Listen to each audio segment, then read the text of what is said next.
J'ai réuni 3 personnes de 3 pays d'Afrique pendant 1 heure de temps dans une salle pour vivre une expérience qui n'a encore jamais été filmée. Alors prenez place et profitez du show.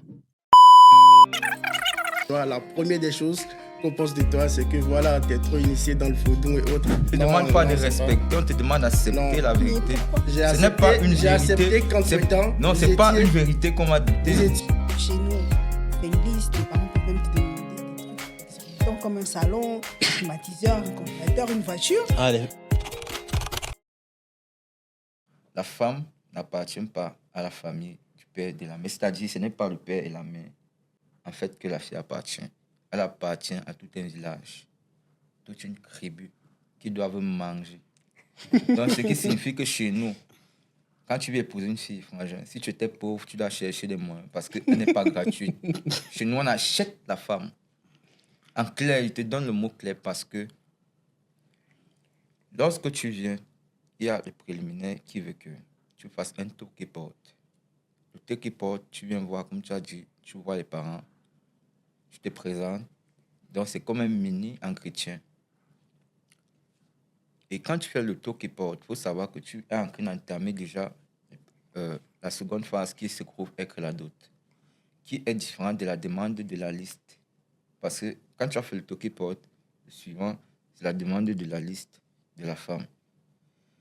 C'est encore notre processus. Maintenant, ils iront avec la liste au village, parce qu'on renvoie plus au village, parce qu'on se dit que c'est là-bas qu'il y a les oncles maternels. Tu comprends un peu? Et lorsqu'on y va avec la liste, on fait appel à la communauté Du village. Où on va doter la femme. C'est au village, chez nous, on dote la femme au village. C'est pas en ville, on dote la femme au village. On ira voir toutes les familles qui ont l'habitude de faire pareil pour les autres. C'est entre cette communauté-là que la nourriture de la femme sera mangée. Ça nécessite la nature, c'est-à-dire beaucoup de porc. C'est le porc chez nous. C'est avec de l'argent comme chez eux ou bien c'est juste... On ne voit pas... Non, l'argent n'est pas... Là-bas, ça devient une obligation genre morale. Parce que dans la dot, il y a notre processus pour t'escroquer de l'argent. On ne te demande pas de l'argent nature. Directement, ouais. Mais pendant la dot, lorsqu'on va dire, on a vu tes présentes, on va voir la liste de ce qu'on a demandé, tu as apporté. Si c'est que de la famille tolérante, elle peut t'enlever certaines choses. Parce que c'est comme on a dit, certaines familles ne pensent pas qu'on vend la femme. Maintenant, dans la dot, il y a un petit jeu qui se passe. On appelle ça l'avion. Pour que l'avion atterrisse avec ta femme, il faut une enveloppe. C'est-à-dire, il faut mettre l'argent du carburant. Bah, ça, c'est un jeu qu'on fait tous. Mais il y a toujours l'enveloppe. C'est ça qu'on dit. Ouais. Et si tu peux rater l'avion, peut te dire ta femme a raté l'avion, c'est-à-dire c'est-à-dire il faut chercher le moins. Parce que la dot peut te coûter plus cher que ton mariage même, proprement dit. Bon, après le traditionnel, vous aurez effectivement des bénédictions traditionnelles. C'est pour ça que je dis ça compte à 99%. Donc le mariage traditionnel compte à 99%. Oui, parce qu'on peut te gâter facilement le mariage comme ça. Déjà, même dans le mystique. Parce que quelqu'un m'a dit qu'il n'a pas bien mangé à ton mariage. Tout le village, quelqu'un peut s'élever dans quelque part là-bas. Mais par rapport à lorsque quelqu'un a bien mangé, il est bien heureux. Il devient un soutien pour toi. Ils peuvent apporter ton mariage, ils peuvent faire ça mieux. Bon, maintenant, c'est dans le second volet qui est administratif maintenant. Ça ne nécessite plus de processus familial. Là, maintenant, ça concerne ta femme et toi. Parce que vous avez à vos bénédictions. Si quelqu'un doit vous apporter des présents, vous apporte des présents. S'il n'y a pas, c'est bon. C'est fini, c'est clair, c'est tout. Ça, c'est pour un citoyen un peu moins. Maintenant, si tu veux, tu as quoi le moins, tu peux acheter même tout le village. Ok, nous allons donc aussi explorer les fausses générationnelles, déjà les pensées des personnes un peu plus âgées de nos communautés.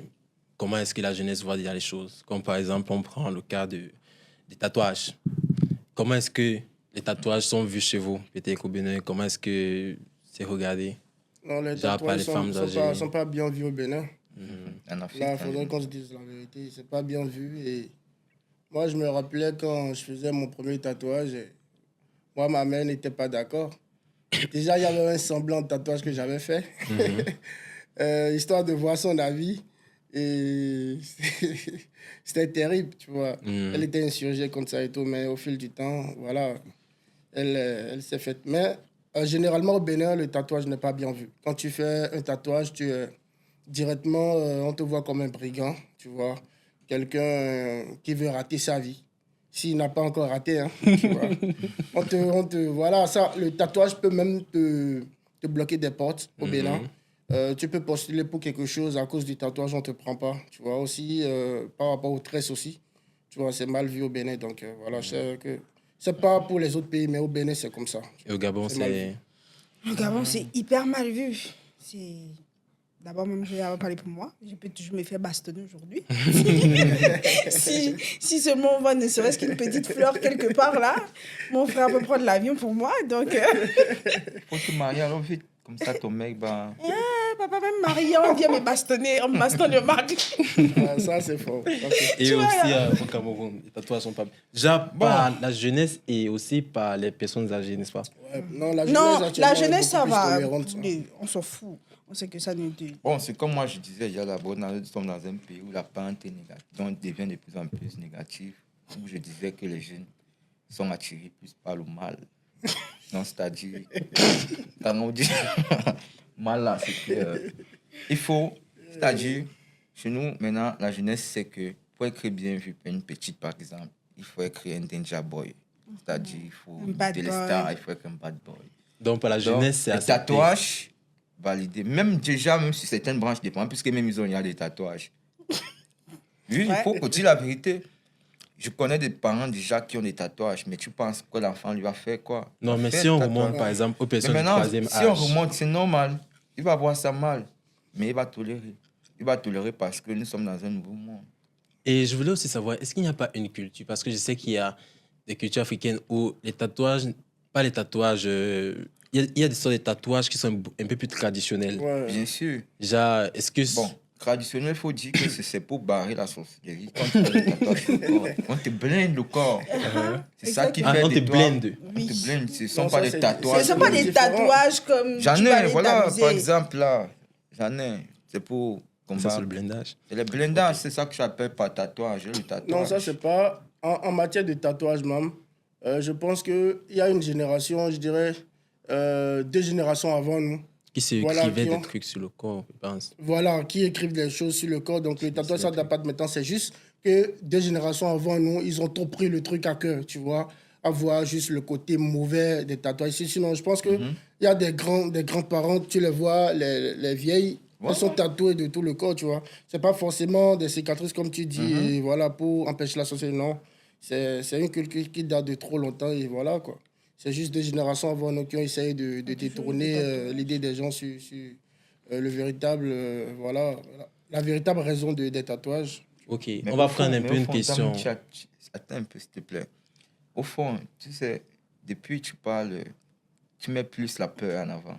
Oui, mais tu ne sors pas ta pensée. Non, moi, je n'ai aucun problème avec les tatouages. Voilà. Mais pas sur moi. Voilà, je trouve que mon corps est un temple, je ne vais pas me... Tu aimes ces tatouages, c'est joli, non?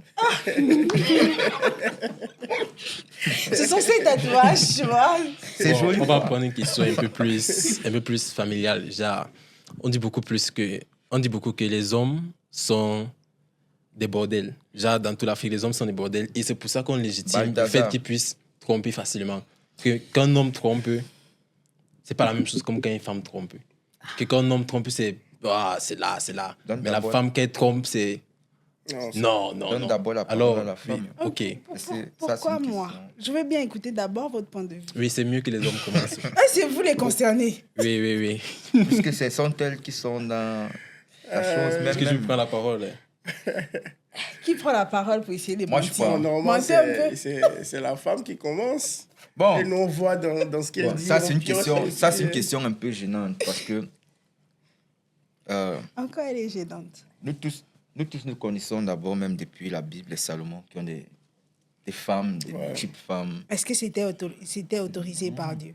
Nous tous, on connaît qu'il y a des cultures où l'homme a l'autorisation d'avoir plusieurs femmes, mais pas la femme d'avoir plusieurs hommes. C'est dans un monde, c'est dans quel monde? Faut comprendre une chose. L'homme L'homme que tu vois, l'homme, c'est la première créature de Dieu qui a mis une réflexion personnelle. Il a créé la femme pour lui apporter un certain besoin. Qui peut aller chercher si la femme ne complète pas son besoin ailleurs. Mais maintenant... Et c'est quel besoin que tu veux t'en combler ailleurs que ta femme? Parfois, c'est pas un besoin sexuel. Parfois, c'est un besoin aussi mental, moral. Mais est-ce que tu as demandé... Tu as fait part de tes besoins à ta partenaire? Si c'est que l'homme arrive à sortir ici... Non, c'est faux. Des fois, vous ne parlez pas. Bon, on va arriver au débat après, oui. Mais maintenant, la femme, pourquoi est-ce que tu considères que c'est pas... Pour la femme, c'est trop grave? C'est un premier point de vue, c'est sale, c'est pas éthique. Mais parce que c'est comme elle a dit, le corps de la femme, c'est un temple. J'ai dit mon corps. Je n'ai pas dit le corps de la femme, parce que Dieu a dit ton corps et mon corps, c'est un temple. Le corps de la femme, c'est un temple. L'homme doit venir se reposer personnellement. Il n'est pas accessible au public. On dit bien personnel, interdit d'y ancrer. Seulement pour la personne indiquée. Tu as des idées à arrêter, toi. Une fois que la femme décide de s'ouvrir même seulement à 2 hommes, c'est un problème. C'est parce qu'il faut pas... Il y a des femmes qui entendent tromperie parce que dans la tête, quand il s'agit peut-être de 2 hommes seulement, elle se dit qu'elle n'est pas concernée. Peut-être que ça commence à partir de 3-4. Une femme devient une bordel lorsqu'elle connaît même il y a 2 hommes. Bordel, c'est le mot, une fille de joie, en clair. On respecte la femme ici. Non, mais bien sûr, si tu as dans le je pense que d'un point de vue culturel, d'un point de vue culturel, c'est pas bien vu, voilà, que une femme ait plusieurs prétendants, même prétendants à pas mari, tu vois. C'est pas possible que la femme ait 2 maris, même des prétendants, c'est pas possible.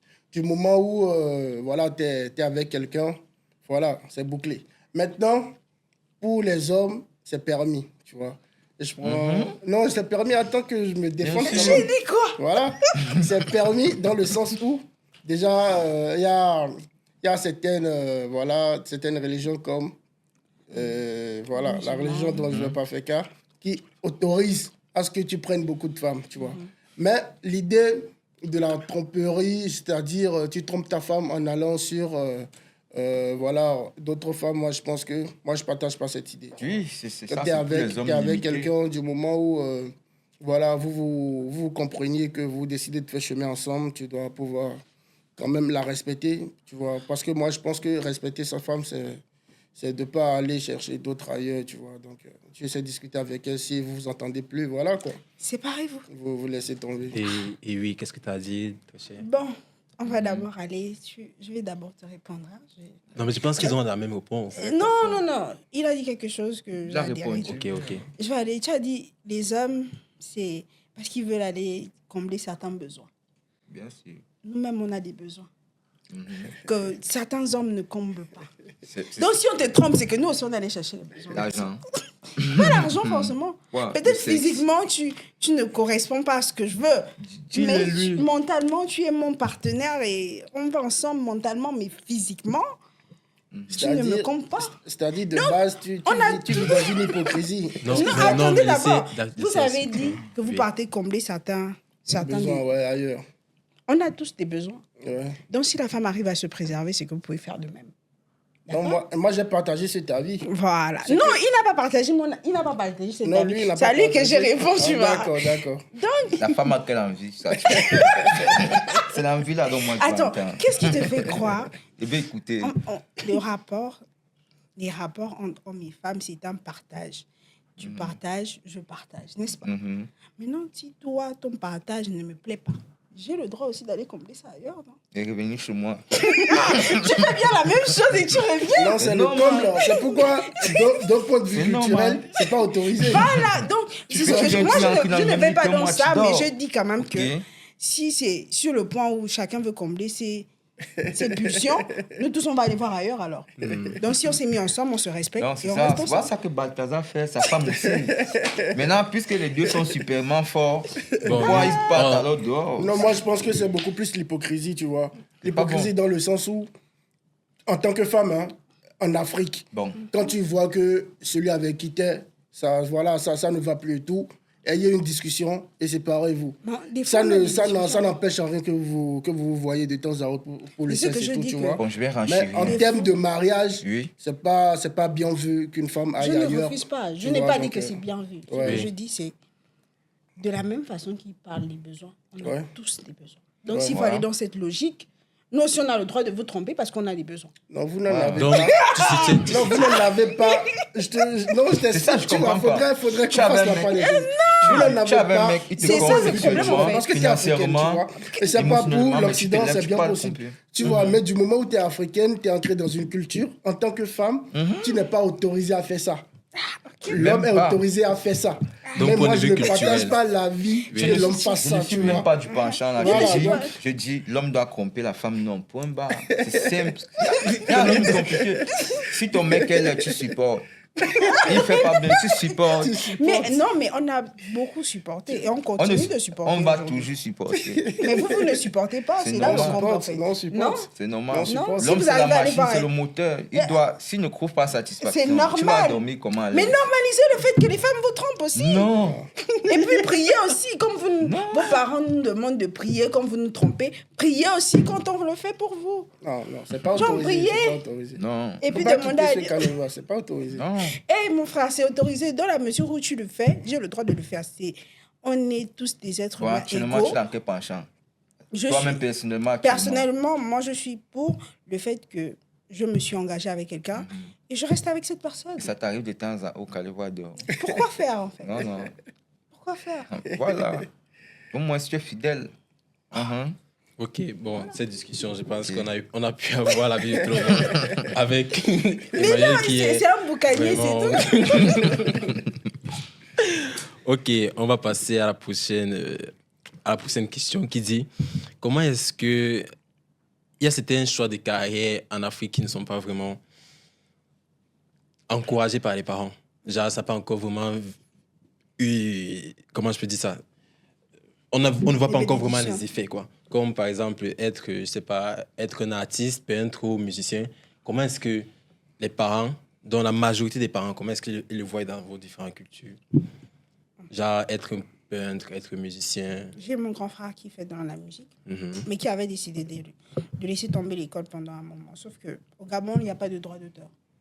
Donc, pour faire la musique, il faut au moins que tu puisses te financer toi-même. Sauf qu'il ne voulait pas faire l'école. Il allait trouver le financement dans les poches de quelqu'un d'autre. Ce que mes parents refusaient, c'était qu'ils dépendent d'eux au détriment de son désir de faire de la musique. C'est un homme, il doit pouvoir construire une famille et tout. Donc, si tu décides de faire la musique, au moins tu as une autre porte de sortie et tu es capable de subvenir à tes besoins. Sauf que mon grand frère refusait de faire ça. C'était là le problème. Mais aujourd'hui, si tu veux faire quelque chose qui te plaît, il faut quand même penser à, si ça ne fonctionne pas, qu'est-ce que je peux faire d'autre? C'est tout ce que les parents veulent. J'ai mon enfant, il veut être peintre, mais entre parties, il a fait quand même l'école de je ne sais pas trop quoi, et il peut aller s'asseoir quelque part et puis fournir ses diplômes et avoir un minimum de salaire, malgré qu'il fasse de la peinture ou quoi que ce soit. Comment c'est vu chez vous? Bon, c'est mal vu. C'est mal vu quand tu te lèves, tu commences par faire les trucs des artistes et tout. Voilà, c'est mal vu dans ta famille.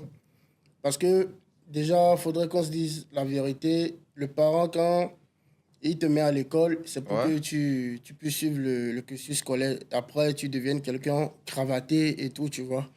Donc, voilà, du moment où tu commences par faire de la musique, c'est un peu comme si tu quittais le chemin sur lequel il t'a mis, tu vois. Mais je pense que, dernièrement, il y a des parents qui deviennent plus tolérants parce qu'ils ont vu le voisin d'à côté qui a son fils qui a laissé l'école tôt, tu vois. Lui, il s'est quand même fait. Il a commencé par se faire un petit nom et un peu d'argent, commencé par rentrer. Malheureusement, votre fils que vous avez laissé aller à l'école, alors qu'il avait aussi la même passion que ce dernier, lui, il a fini les cours et actuellement, voilà, il est en train de rôder à siroter du vin au quartier, comme tu l'avais dit tout à l'heure, tu vois. Donc, moi, je pense que ça a commencé par prendre la fleur. Du fait où un enfant décide de faire de la musique et que son parent l'accepte. C'est comme être peintre, tu vois, c'est comme être tout autre métier, un dessinateur, tu vois. Il faudrait que les parents comprennent que chacun est venu avec une étoile, tu vois. Et tu n'es pas venu au monde forcément pour faire comme les autres. Tu es venu avec un truc que tu dois développer. Il n'empêche que je respecte aussi ce que tu as dit. Si ça ne marche pas, tu vois. Même les artistes et autres, c'est des personnes qui sont folles, tu vois, qui sont concentrées sur les arts. Si ça ne paye pas maintenant, ça va payer demain, tu vois. Donc, moi, je pense que d'un point de vue africain-béninois, le parent ne veut pas que tu fasses la musique parce qu'il a un plan de vie pour toi, tu vois. Mais si toi, tu penses que tu peux aller contre ça, il faudrait que tu te donnes aussi les moyens de pouvoir y arriver. Comme ça, tu pourras le mettre en tort, quoi, qu'il avait tort. Donc, c'est un peu ça. Bon, moi, je vais juste enchérir sur ce que tu as dit. Lorsqu'on envoie un enfant à l'école, c'est pour qu'il devienne cravaté. Parce que la musique, maintenant, pour moi, le métier d'artiste, c'est un métier problématique. Parce que lorsque tu deviens un parent, que tu veux être artiste, il ne voit pas directement les gains futurs. Ouais. Mais il se dit que, bon, moi, je sponsorise pour que tu vas aller me chanter. Parce qu'il voit dans la musique des mœurs étrangères. Ouais. Maintenant, le métier d'artiste n'a pas de sens, en fait. Et si quelqu'un chante même, il ne rime pas. Tu peux pas dire non, ça. c'est juste comme ça qu'il pense. Il se dit que tu es introverti, c'est quoi? Bon. Juste, il veut que, quand il va dire à son ami, lorsqu'ils seront assis ensemble, mon fils travaille dans tel ministère, mais toi, tu vas venir dire, mon fils, est-ce que tu connais peut-être Gims? Non, mais Gims encore, c'est non, pas non, son je très prends fier. je prends un nom pour genre globalisé, un nom lambda en Afrique, tu sais, pour sortir du bas, pour le haut, là, c'est pas ça. Bon, c'est aussi ça, c'est un peu ça. Bon, encourageons les artistes, mais sinon, moi, mon propre enfant, vraiment. Non, mais en vrai. Il ne peut pas faire de la musique. Non, c'est pas qu'il peut pas faire de la musique. Je suis pas dans le game là avec lui, je suis pas avec ça. Ah. Moi, je dis que s'il doit faire de la musique. Ça peut être une passion. Écoute, ça peut être une passion, mais pas un métier. Non, je refuse. Je refuse ça. Non, moi, je dis. Non, ça, c'est moi, c'est pour moi, ça, c'est mon point de vue. Non, il n'y a pas. La passion, c'est mon point de vue. La passion, c'est un métier. La passion, c'est un métier du moment où tu t'y mets corps et âme, tu vois. Arrêtons les idées où ta passion, tu vois. Je reviens sur ce que tu dis. On te pose une question quelque part, on dit, voilà, tu fais quoi? Tu dis, tu es un artiste. Et on te demande maintenant, après le fait que tu sois artiste, tu fais quoi? Bien sûr. Tu vois, donc ça rejoint ce que tu dis, c'est que dans votre tête, être artiste, c'est pas un métier. C'est une passion juste que tu... Non, c'est un métier, gars. Comment ça se fait que les Gims et autres, ils ont tout un orchestre, quand ils vont à des concerts, il y a les billets et tout. Gars, c'est tout un business. Il est toute une marque. Arrêtons cette manière de réfléchir. Chacun sa chance. Non, et donc, moi, tu ne pas. Mais il faut... Je te dis... C'est là le problème. Je te dis si tu es... Parce que tu ne sais pas avec qui va criner tout. Non, écoute, si tu es doué dans quelque chose et tu y mets les moyens, et bon, voilà, tu travailles, tu vas y arriver. Les mecs. Il n'y a pas de gens, il n'y a pas de... Chacun mon gamin, moi, mon boss là, lui. Il ne veut même pas ça. C'est pas que je veux... C'est une passion pour moi. C'est un don, c'est un loisir. Tu n'as qu'à aller à l'école, on va te trouver. Mais moi, je te promets que ton fils... Hein, non, pour les Béninois, quand vous dites... Non, je te promets ça, tu vois. La majeure partie de ceux que tu vois là, qui sont des grandes stars et tout là, leurs parents ont toujours refusé qu'ils fassent la musique. Mais c'est un coup du sang, frère. C'est parce que tu es dans ce désir ardent de ne pas tolérer à ce que ton fils fasse sa passion, que la nature va se charger à ce qu'il le fasse et qu'il réussisse pour te donner une leçon. C'est ça, alors, si c'est une bonne leçon avec l'argent. Non, c'est pas une bonne leçon, c'est parce que toi, tu veux déjà pas admettre que sa passion... Si la leçon là vient avec l'argent, bon... Tu comprends un peu? Non, mais sérieusement... Ton fils, il peut aller à l'école et échouer. Toi-même, tu sais. Tu sais pourquoi moi j'ai... Il peut aller à l'école, avoir les diplômes et tout, tu vois, et échouer dans la vie. Donc...